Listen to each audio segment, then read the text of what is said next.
ಹಳೆ ಮೈಸೂರು ಭಾಗದ ಜೀವನಡಿ ಕೆಆರ್ಎಸ್ ಅಣೆಕಟ್ಟೆ 93 ವರ್ಷದ ಇತಿಹಾಸದಲ್ಲಿ ಮೊದಲ ಬಾರಿಗೆ ಜೂನ್ ತಿಂಗಳಿನಲ್ಲೇ ಸಂಪೂರ್ಣವಾಗಿ ಭರ್ತಿಯಾಗಿದೆ.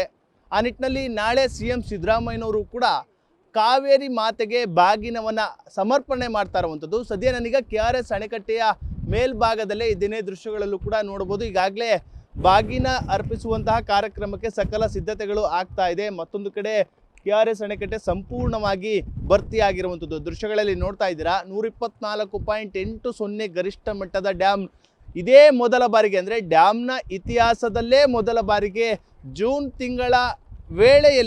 ತಿಂಗಳಿನಲ್ಲಿಯೇ ಸಂಪೂರ್ಣವಾಗಿ ಭರ್ತಿಯಾಗಿರುವಂಥದ್ದು ನೋಡ್ತಾ ಇದ್ದೀರಿ. ಭಾಳಷ್ಟು ಮೈದುಂಬಿ ಕಾವೇರಿ ತುಂಬಿ ತುಳುಕ್ತಾ ಇರುವಂಥದ್ದು, ಎಲ್ಲಿ ನೋಡಿದ್ರೂ ಕೂಡ ನೀರಿನ ರಾಶಿಯೇ ಇರುವಂಥದ್ದು.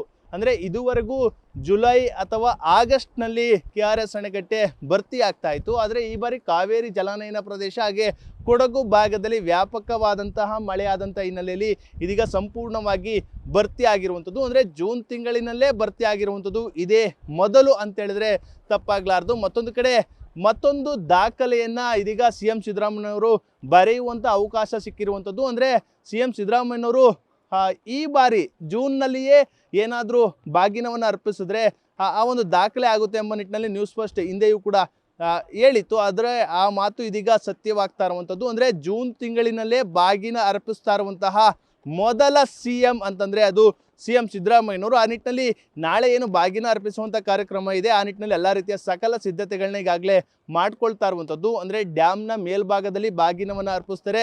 ಅದಾದ ಬಳಿಕ ಕಾವೇರಿ ಮಾತೆಗೆ ವಿಶೇಷ ಪೂಜೆಯನ್ನು ಕೂಡ ಸಲ್ಲಿಸುವಂಥದ್ದು. ನಂತರ ಆ ಕಾವೇರಿ ಪ್ರತಿಮೆ ಮುಂಭಾಗ ಒಂದು ಬೃಹತ್ ವೇದಿಕೆಯನ್ನು ಕೂಡ ನಿರ್ಮಾಣ ಮಾಡ್ತಾ ಇರುವಂಥದ್ದು. ಆ ಒಂದು ಏನು ಜರ್ಮನ್ ಟೆಂಟ್ ನಿರ್ಮಾಣ ಆಗ್ತಾ ಇದೆ, ಆ ಒಂದು ಪ್ರದೇಶದಲ್ಲಿ ಇದೀಗ ಆ ಒಂದು ಬಾಗಿನ ಅರ್ಪಿಸಿ ಬಳಿಕ ಒಂದು ಕಾರ್ಯಕ್ರಮವೂ ಕೂಡ, ವೇದಿಕೆ ಕಾರ್ಯಕ್ರಮವೂ ಕೂಡ ನಡೆಯುವಂಥದ್ದು.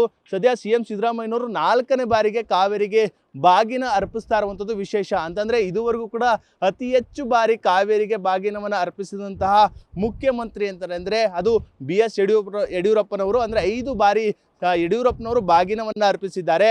ಅಂದರೆ ಇದುವರೆಗೂ ಕೂಡ 4 ಬಾರಿ ಯಾವೊಬ್ಬ ಸಿಎಂ ಕೂಡ ಬಾಗಿನವನ್ನು ಅರ್ಪಿಸಲಿಲ್ಲ. ಅಂದರೆ 4ನೇ ಬಾರಿ ಬಾಗಿನ ಅರ್ಪಿಸಿದಂತಹ 2ನೇ ಸಿಎಂ ಪಟ್ಟವೂ ಕೂಡ ಇದೀಗ ಸಿಎಂ ಸಿದ್ದರಾಮಯ್ಯನವರಿಗೆ ಸಿಗುವಂಥದ್ದು. ಅದರ ಜೊತೆಗೆ ಮೊಟ್ಟ ಮೊದಲ ಬಾರಿಗೆ ಜೂನ್ನಲ್ಲಿಯೇ ಕಾವೇರಿ ಮಾತೆಗೆ ಬಾಗಿನವನ್ನು ಅರ್ಪಿಸಿದಂತಹ ಮೊದಲ ಸಿಎಂ ಎಂಬ ಪಟ್ಟವೂ ಕೂಡ ಇದೀಗ ಸಿಎಂ ಸಿದ್ದರಾಮಯ್ಯನವರಿಗೆ ಸಿಗುವಂಥದ್ದು. ಅದರ ಜೊತೆಗೆ ಡ್ಯಾಮ್ ಕೂಡ ಹೊಸ ದಾಖಲೆ ಅಂತಂದರೆ 93 ವರ್ಷಗಳ ಇತಿಹಾಸದಲ್ಲಿ ಇದೇ ಮೊದಲ ಬಾರಿಗೆ ಜೂನ್ನಲ್ಲಿ ಡ್ಯಾಮ್ ಸಂಪೂರ್ಣವಾಗಿ ಭರ್ತಿಯಾಗಿರುವಂಥದ್ದು. ಇದೇ ನಿಟ್ಟಿನಲ್ಲಿ ಈ ಬಾರಿಯ ಬಾಗಿನ ಅರ್ಪಿಸುವಂತಹ ಕಾರ್ಯಕ್ರಮ ಬಹಳಷ್ಟು ವಿಶೇಷವನ್ನು ಒಳಗೊಂಡಿದೆ ಅಂತಲೇ ಹೇಳ್ಬೋದು. ಕ್ಯಾಮ್ರಾ ಪರ್ಸನ್ ಅರ್ಷಿ ಜೊತೆ ನಂದೀಶ್, ನ್ಯೂಸ್ ಫಸ್ಟ್ KRS.